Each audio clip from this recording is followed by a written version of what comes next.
الله أكبر. الله أكبر. الله أكبر.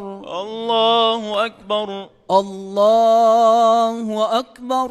الله أكبر. الله أكبر. الله أكبر. بسم الله الرحمن الرحيم. إذا جاء نصر الله والفتح ورأيت الناس يدخلون في دين الله أفواجا فسبح بحمد ربك واستغفره إنه كان توابا.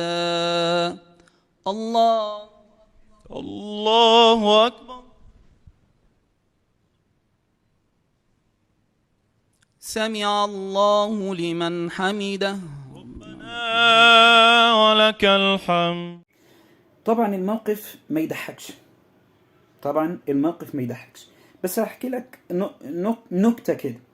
يعني بيقول لك في مرة كان في شيخ بيصلي صلاة العصر، فبعد ما خلص فواحد من ضمن الناس قال يا شيخ انت صليت العصر 3 ركعات. الشيخ لا، قال انا صليت 4. والناس اللي ورا قالوا لا احنا صلينا 4 ركعات. قام راح قال له والله انتوا صليتوا 3. قال له ليه؟ وايه اللي خلاك يعني تحلف وانت متأكد؟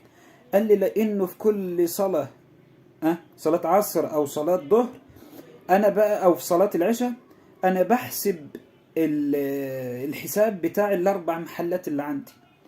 فانا حسبت حساب المحل الاول وحساب المحل الثاني وحساب المحل الثالث ولسه حساب المحل الرابع. يبقى انت كده صليت العصر كام؟ 3 ركعات. يبقى لسه في ركعة اللي يحسب فيها حساب المحل الرابع. فمثل هذا الموقف يعني اللي انت شفته يعني هو بصراحة ما يضحكش، لان شيخ الازهر موجود ووزير الاوقاف موجود وبعض القراء زي محمد الحسين والناس دي موجودة، وفجأة ما فيش حد يتكلم، ما فيش حد ينطق، الصلاة ما تتعادش. يعني إنا لله وإنا إليه راجعون. إنا لله وإنا إليه راجعون.